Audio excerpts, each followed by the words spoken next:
नमस्कार। आज के वीडियो में हम पहले 20 अगस्त को पूछे गए प्रश्नों के उत्तर देंगे और यहाँ स्पष्ट करने की ज़रूरत होगी उसे स्पष्ट भी करेंगे।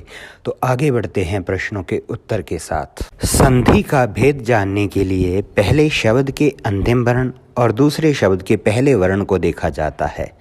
आतम के अंत में अ है और उत्सर्ग के आरंभ में उ है, अर्थात दोनों तरफ स्वर है, अतः यह स्वर संधि है।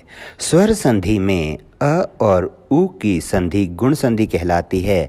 इसमें अ और उ का जोड़ ओ होता है, अतः संधि करने के बाद शब्द होगा आत्मोत्सर्ग। समास जानने के लिए विग्रह किया जाता है।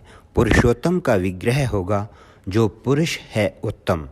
इसमें दो पद हैं, पुरुष और उत्तम। इन दोनों में विशेष्य विशेषण का संबंध है, अतः यह कर्मधारय समास है। हिंदी में य और व को अर्धस्वर कहा जाता है। इनका दूसरा नाम अर्धव्यंजन भी है। अंगूठा शब्द का तत्सम रूप अंगुष्ठ है। तत्सम और तद्भव शब्दों को पहचानने के लिए यह याद रखा जाए कि चंद्रबिंदु का प्रयोग हमेशा तद्भव रूप पर होता है। तत्सम शब्दों में चंद्रबिंदु का प्रयोग नहीं होता। भारत की कोई भी राष्ट्रभाषा नहीं है। अक्सर हम हिंदी को राष्ट्रभाषा कहते हैं। हिंदी भारत की राजभाषा है। संविधान की 8वीं अनुसूची में दर्ज अन्य भाषाएं भी राज्य की राजभाषाएं कही गई हैं। अमृत शब्द के पर्यायवाची शब्द हैं अमीय, अमी, जीवनोदक, पीयूष, मधु, सुधा, सुरभोग, सोम, शुभा आदि। पर्यायवाची शब्द याद करने के लिए मुझे सभी शब्दों को शब्दकोश के अनुसार रखना आसान लगता है। आप भी इस ट्रिक का उपयोग कर सकते हैं। अल्पज्ञ का विलोम शब्द होगा बहुज्ञ। विलोम शब्द यानी विपरीतार्थक जोड़ों में होते हैं। जैसे दिन का रात होगा रात्रि नहीं, जबकि रात और रात्रि का एक ही अर्थ है।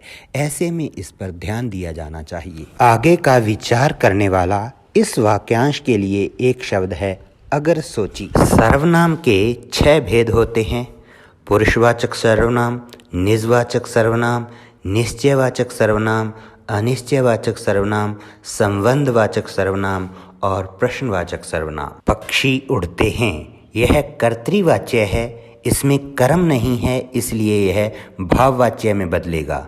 भाववाच्य होगा पक्षियों से उड़ा जाता है। यहाँ पक्षी का पक्षियों होने का कारण कर्तृवाच्य में क्रिया का बहुवचन होना है। मन्नू भंडारी को उनके 2 उपन्यासों से बेहद प्रसिद्धि मिली। ये हैं आपका बंटी और महाभोज। इसके अतिरिक्त उन्होंने स्वामी नामक उपन्यास भी लिखा।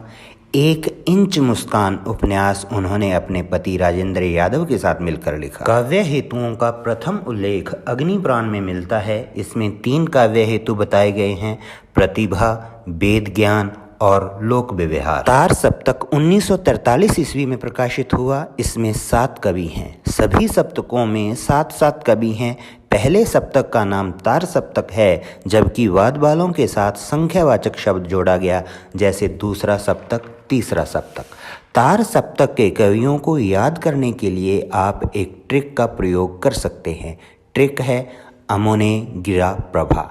इससे 7 कवियों के नाम इस प्रकार होंगे: अगे, मुक्तिबोध, नेमीचंद्र जैन, गिरिजा कुमार माथर, रामबिलास शर्मा, प्रभाकर माचवे और भारत भूषण अग्रवाल। आत्मजयी कुंवर नारायण का खंड काव्य है। भारत में 4 भाषा परिवारों की भाषाएं बोली जाती हैं, जिनमें भारोपीय भाषा परिवार और द्रविड़ भाषा परिवार की भाषाएं प्रमुख हैं, लेकिन 2 अन्य परिवार भी हैं, ऑस्ट्रिक, चीनी तिब्बती। ये 20 अगस्त को पूछे गए प्रश्नों के उत्तर थे। अब हम आज के प्रश्नों की तरफ चलते हैं, जिनके उत्तर अगले रविवार यानी 3 सितंबर को दिए जाएंगे। आदि, यमा, अंत, इसकी संधि करें और संधि का भेद बताएं। अति, इस उपसर्ग से बनने वाले कुछ शब्द बताएं। सेनापति, इसका विग्रह करें और समास का नाम बताएं। अंत पाना, इस मुहावरे का अर्थ बताएं और वाक्य में प्रयोग करें। बालों को खोलकर मत चला करो दिन में, रास्ता भूल जाएगा सूरज। इस काव्य पंक्ति में अलंकार बताएं। अंक, इस शब्द के पर्यायवाची बताएं। व्यष्टि, इस शब्द का विलोम शब्द बताएं। घर के पीछे लगे पेड़ सूख गए, इस वाक्य में अंडरलाइन किए गए हिस्से में कौन सा पदबंध है। च्वरक का उच्चारण स्थान कौन सा है और इसी स्थान से बोली जाने वाली अन्य ध्वनियों के नाम बताएं। वह दौड़ा, इस वाक्य में कौन सा वाच्य है और वाच्य परिवर्तन करें। स्वयं प्रकाश के प्रमुख कहानी संग्रहों के नाम बताएं। प्रमुख छायावादी कवियों के नाम बताएं। खड़ी बोली का क्षेत्र बताओ।